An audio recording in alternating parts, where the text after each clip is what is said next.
आज से ठीक 2 साल पहले साउथ अमेरिका के नॉर्दर्न कोस्ट में एक अजीब इंसिडेंट हमें देखने को मिला था, जो आज के दिन भी लोगों को हिला कर रख देता है।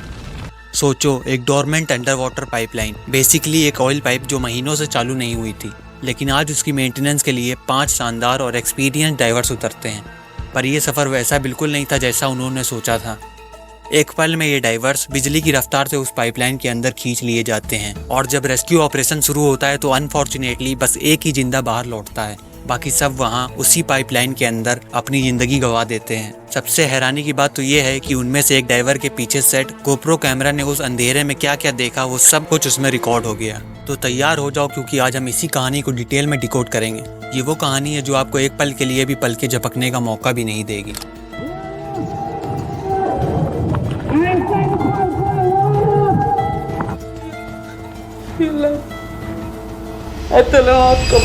साउथ अमेरिका के नॉर्दर्न कोस्ट पर एक छोटा सा कोस्टल टाउन है जिसे पोंटे पियर कहते हैं। यहीं समंदर के किनारे एक कंपनी है जिसका नाम है पारिया, एक ऐसी कंपनी जो अपने काम और अपने जहाज़ों के बीच इस कोस्टल टाउन का हिस्सा बन चुकी है। 25 फरवरी 2022 का दिन था जब पारिया कंपनी ने 5 डाइवर्स को चुना। ऐसे डाइवर्स जो अपने काम में माहिर थे। उनका मिशन था समुद्र के 60 फीट नीचे जाकर एक 30 इंच चौड़ी पाइपलाइन की मेंटेनेंस करना। इस टीम में थे 5 डाइवर्स, फैजल, काजिम, ऋषि, यूसुफ और क्रिस्टोफर। ये सब एक्सपीरियंस डाइवर्स थे जो पहले भी कई बार ऐसे मिशंस पे गए हुए थे। उन्हें ऑयल पाइपलाइंस और अंडर वाटर स्ट्रक्चर्स के ऑपरेशंस का काफ़ी एक्सपीरियंस था। पाइपलाइन काफ़ी पुरानी थी, लेकिन कोई स्पेसिफिक डेंजर का सिग्नल नहीं था। सब कुछ नॉर्मल था। ग्रुप का लीडर फैजल सबसे पहले पानी में उतरता है, और उसके बाद एक एक करके काजिम, ऋषि, यूसुफ और क्रिस्टोफर भी उसका पीछा करते हुए समंदर की गहराइयों में उतरते हैं। पानी के अंदर पाइपलाइन के पास पहुंचते ही सब अपनी अपनी पोजीशन सेट कर लेते हैं। क्या आपने कभी सोचा है कि ये डाइवर्स पानी के अंदर भी एक दूसरे से बात कर सकते हैं? जवाब है हाँ, basically with the help of comes. ये वो सिस्टम या इक्विपमेंट होता है जो डाइवर्स या टीम मेंबर्स यूज करते हैं एक दूसरे से बात करने के लिए, स्पेशली पानी के अंदर जहाँ नॉर्मल कॉन्वर्सेशन मुश्किल होती है। हालांकि सब कुछ प्लान के मुताबिक चल रहा था, और इस पाइपलाइन में एक अहम काम ये था कि एक इन्फ्लाटेबल प्लग को निकालना और सेपरेट करना, जो 2 हफ्ते पहले इस पाइप के अंदर इंसर्ट किया गया था। ये प्लग बेसिकली एक एयर टाइट बैरियर की तरह काम करता था, जो पाइपलाइन के अंदर से हाइड्रोकार्बन्स को लीक होने से रोकने और वाटर प्रेशर को बैलेंस में रखने के लिए बनाया गया था। इस चैम्बर को खोलने के लिए ऊपर मौजूद वर्कर काजिम अली ने अपने को वर्कर को एक रेंच पास की, जिससे वेल्व को धीरे धीरे लूज करके इस प्लग को निकाला जा सके। लेकिन जैसे ही रेंच की मदद से वेल्व खोला गया, एक अनएक्सपेक्टेड फोर्स इस चैम्बर के अंदर क्रिएट हो गया। एकदम से पानी के अंदर एक बवंडर जैसा प्रेशर बन गया, जो 5 डाइवर्स को और उनके सारे इक्विपमेंट्स को पाइपलाइन के अंदर खींच ले गया। ये फोर्स इतना पावरफुल और शॉकिंग था कि किसी को कुछ समझने का मौका ही नहीं मिला। हर तरफ उनके आसपास पानी और अंधेरा था, और एक पल में ही वो सब पाइपलाइन के कॉन्फाइंड स्पेस में फंस चुके थे। इस घटना की फुटेज आप देखेंगे तो शुरुआत में कुछ एक्टिविटी नजर आएगी, लेकिन फिर एकदम से सब कुछ अंधेरा ही अंधेरा हो जाता है।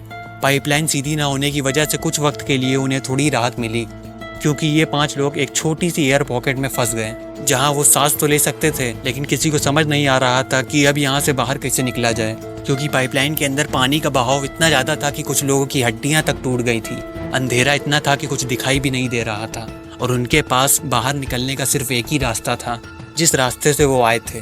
लेकिन पानी और अंधेरे में वो रास्ता भी दिखाई नहीं दे रहा था, तो ये समझना मुश्किल हो गया था कि वो अब वापस कैसे जाएं।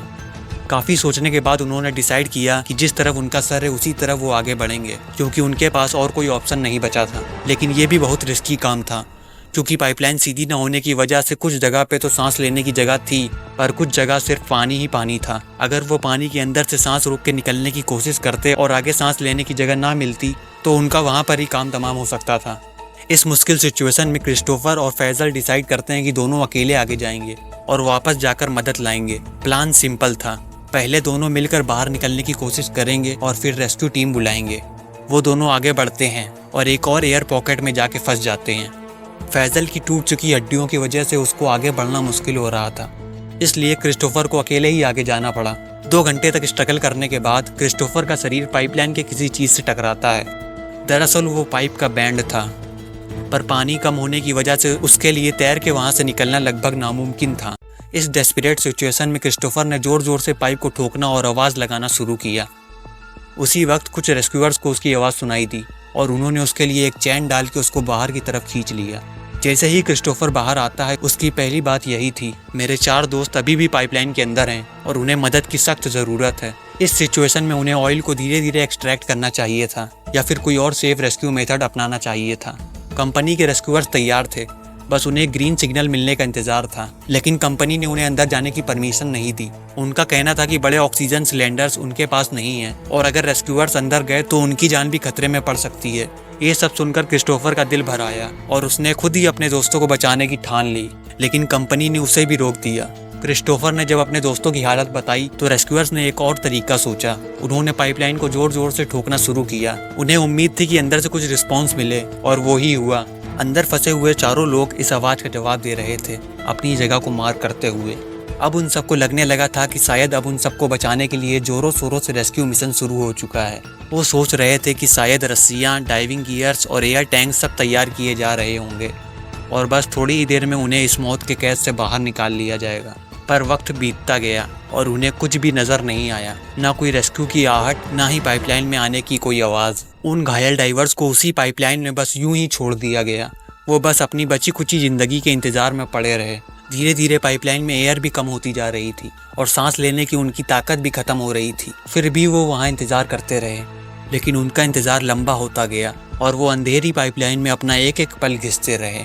जैसे ही ये बातें बाहर सामने आई तो पारिया कंपनी का कहना था कि उनके पास कोई ठोस प्लान नहीं था इन डाइवर्स को बचाने का, और अगर वो रेस्क्यूअर्स को पाइप के अंदर भेजते तो उनकी जान भी खतरे में आ सकती थी। कुछ लोगों का तो ये भी कहना था कि कुछ रेस्क्यूअर्स को तो कंपनी ने वहाँ पे उस वक्त हेल्प करने से रोका था जब वो डाइवर्स को बचाने की कोशिश कर रहे थे। बाद में कई एलिगेशंस भी लगाए गए कि कंपनी की लापरवाही की वजह से वो डाइवर्स मारे गए, लेकिन कंपनी ने मीडिया को ये बताया कि उनको अब उम्मीद नहीं थी कि डाइवर्स जिंदा होंगे और वो ठक ठक की आवाज़ किसी और चीज़ की थी। लेकिन सच्चाई तो ये है कि वो डाइवर्स बस इंतजार में उस कॉन्फाइंड स्पेस में वहाँ छोड़ दिए गए थे। लोगों का कहना था कि उन्होंने आने वाले 48 घंटे तक यानी करीब 2 दिन तक उस पाइपलाइन में से टक टक की आवाज़ें सुनी थी। वो डाइवर्स जिंदा थे और रेस्क्यू का इंतजार कर रहे थे। पर 27 फरवरी को पारिया कंपनी ने एक प्रेस कॉन्फ्रेंस करके बता दिया कि बाकी बचे डाइवर्स को ऑफिशियली डेड डिक्लेयर कर दिया गया है। और फिर 28 फरवरी की शाम करीब 8 बजे कंपनी ने पाइपलाइन फ्लश करके उनकी बॉडीज निकाल ली, लेकिन एक डाइवर ऋषि की बॉडी अब भी उसी पाइप में फंसी हुई थी। 3 मार्च 2022 को उसकी बॉडी भी निकाल ली गई, लेकिन हालत इतनी खराब थी कि उसका चेहरा भी पहचानने में मुश्किल हो रहा था। इन बॉडीज पर 2 बार पोस्टमार्टम हुआ, लेकिन दोनों रिपोर्ट्स में रिजल्ट्स अलग अलग आए। रिपोर्ट से इतना जरूर सामने आया कि फैजल 26 तारीख की शाम 6 बजे तक, यूसुफ 27 तक और ऋषि 25 की रात तक जिंदा थे। इतना बड़ा हादसा होने के बाद भी आपको जानकर हैरानी होगी कि पारिया कंपनी के ऊपर पुलिस इंक्वायरी भी होती है, लेकिन उनको कोई सजा नहीं होती। ये कहानी सिर्फ उनके इंतजार और कंपनी की लापरवाह फैसलों का ही एक कलंक है, जिसमें कुछ पलों में जीते हुए लोग मौत से लड़ते रहे और बस उम्मीद और इंतजार के दरमियान खो गए। बाकी आपका क्या मानना है इस दर्दनाक हादसे के बारे में, हमें नीचे कमेंट सेक्शन में जरूर बताएं। और अगर आपको ये वीडियो पसंद आया हो तो प्लीज़ वीडियो को लाइक और चैनल को सब्सक्राइब जरूर कर दें, ताकि आपको ऐसी ही और भी वीडियोज़ आगे मिलती रहें। Good bye.